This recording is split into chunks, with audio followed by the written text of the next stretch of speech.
이번에는 이 안쪽에 황삭 가공을 한번 해보도록 할게요. 자, 우선은 이 윗면 가공을 정삭 가공 먼저 할 건데요. 아까 전에 숨겨놨던 막는 면들을 한번 꺼내 볼게요. 이 면을 가지고 한번 가공 한번 해볼게요. 자, 가공 공정 먼저 만들어야겠죠. 이번에는 그냥 이대로 확인 폴더를 하나 만들어 놓고 가공 공정에서 정삭 공정 사용해 볼게요. 정삭에서 전체 정삭 가공으로 공구는 볼공구 한번 써볼게요.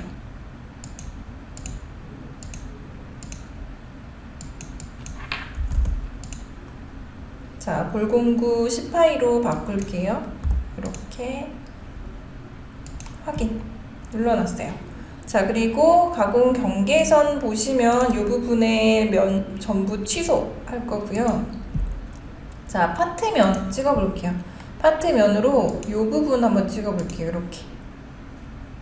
그리고 정삭 공정에서는 파트면을 선택하면서 아예 자동 경계선 켜기 이런 것들 해주실 수 있고, 면의 외곽에만 선을 잡겠다 해서 이 외곽에 선이 잡히는 것도 보실 수 있어요. 그리고 닫고 보시면 이렇게. 그럼 이 안쪽, 선이 있는 이 안쪽만 이 면이 가공되는 거 보실 수가 있을 거예요. 자, 그리고 보시면 Z1개가 지금 뭐가 설정되어 있는데 아니요 라고 할게요. Z값은 설정 없이. 그리고 나선 가공이면 빙글빙글 도는 형태가 될 거고, 지그재그 형태로 하고 싶다, 평행으로 상하향 같이 걸면서 하고 싶다 라고 해주실 수도 있을 거고, 자, 각도는 여기에서 뭐 45도로 하고 싶다. 그러면 이 화살표 방향이 나와서 이 방향으로 왔다 갔다 하면서 가공되는 것도 보실 수가 있어요. 이렇게. 자, 그리고 스텝값 뭐 1mm 주고 싶다, 뭐 0.5mm 이렇게 주실 수 있겠죠. 이렇게 설정해 주시고 가공해 볼게요. 계산해 주시면 이런 형태로 45도 형태로 가공 경로 만들어지는 거 보실 수가 있을 거고요.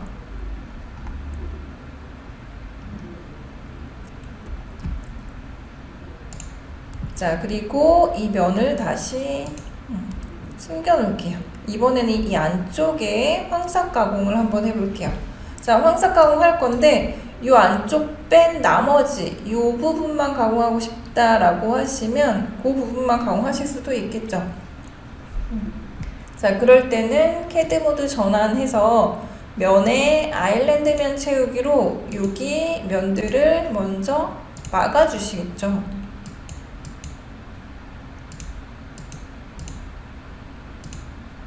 먼저 이렇게 막아주시겠죠.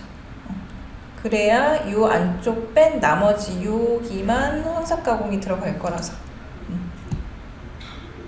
그 부분만 먼저 한번 해볼게요. 가공 공정에서 황삭 가공할 건데 뭐 나선으로 해볼까요? 황삭 가공 나선으로 해서 파트면은 여기를 이제 잡아주면 되겠죠. 이 세 군데 면, 막는 면만 이렇게 잡아줄게요.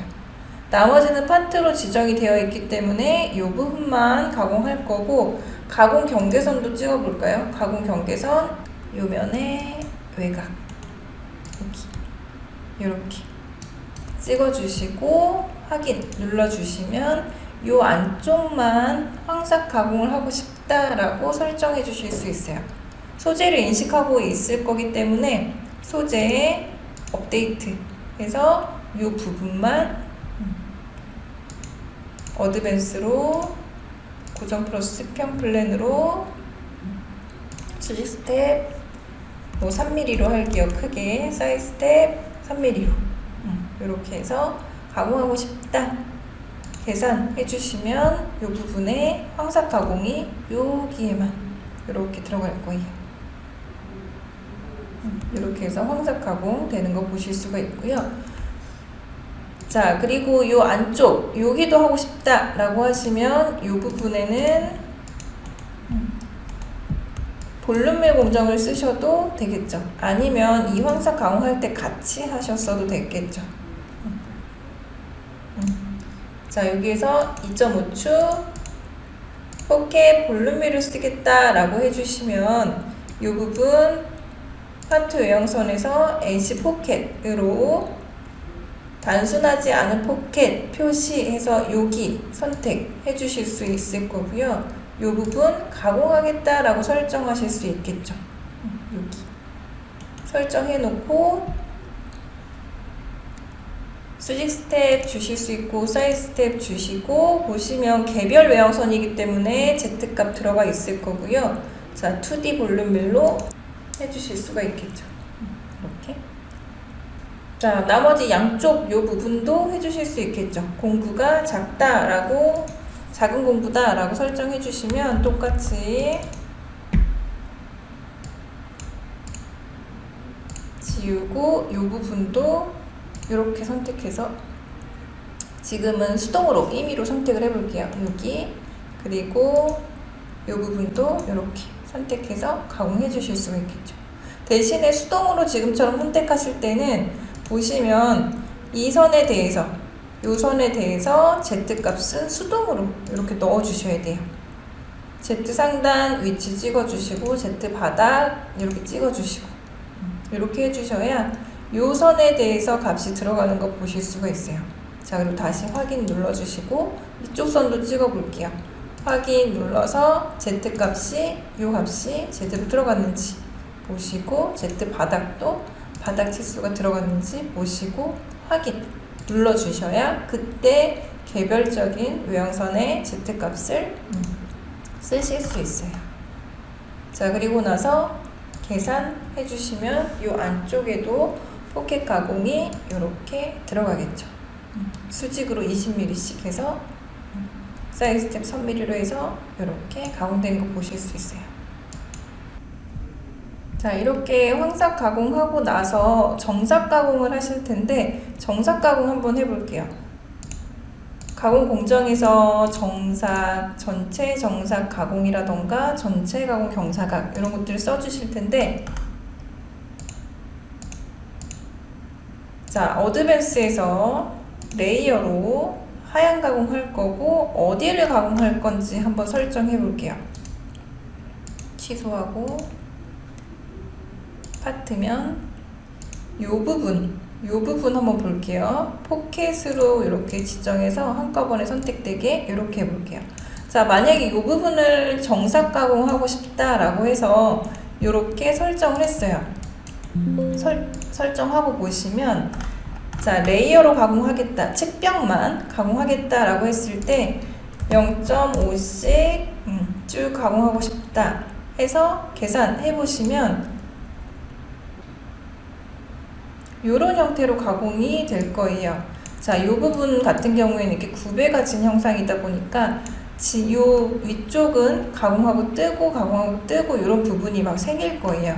자, 이런 게 싫다라고 하시면 이 부분에서 가공 공정, 로컬 가공에 지오대직 공정을 사용해 주셔도 괜찮을 것 같아요. 자, 지오대직 공정은 공구 경로에 액세스라고 되어 있어서 액세스 창 눌러주시면 가공 서피스 여기에서 선택하실 수 있고, 자, 여기서도 보시면 부드럽게 연결된 부분을 싹 이렇게 선택하실 수 있을 거고요. 그리고 여기에 보시면 멀티 커브의 평행이라던가 두 선 사이 가공 뭐 이런 것들이 들어있어요. 두 선 사이 가공을 할 거고 자동으로 가공 영역을 잡겠다라고 해볼게요. 자, 그리고 스파이럴로 빙글빙글 도는 형태로 0.5씩 가공할 거예요. 자, 그리고 가공 서피스에서 바닥면은 한번 좀 빼볼게요. 바닥면은 가공 안 할 거라서 바닥면 빼고 과절삭 체크 부분에서 충돌 체크로 체크 서피스 바닥면을 찍어 놓을게요. 바닥면만 이렇게 찍어 놓을게요. 자, 그리고 나서 계산해 볼게요. 자, 그러면 보시면 아까랑은 다르게 요 위쪽에 구배진 부분에 뜨는 부분 없이 계속 이어지게 가공 경로가 만들어지는 거 보실 수 있을 거예요. 아까랑은 다르죠. 요렇게 진입 진출 구간이 생겼다면 지금은 이 선을 따라가면서 이렇게도 만들어 주실 수가 있어요. 그래서 지오대직 공정을 좀 활용을 해주시면 이런 부분에서도 뜨지 않게 가공 경로를 만들어 주실 수 있을 것 같아요. 이렇게. 그리고 나머지도 마찬가지죠. 이쪽 측벽, 여기도 마찬가지. 요 외곽까지도 전부 지오대직 공정으로 해주실 수 있을 것 같아요. 자, 그리고 바닥 가공을 하고 싶다라고 하시면 이제 가공 공정에서 정삭에서 뭐 수평 가공을 한다라던가 정삭에서 나선으로 하향으로 면 취소하고 파트면 이 바닥면을 선택을 한다라던가 지금 막은 면까지도 다 선택을 해볼게요. 이렇게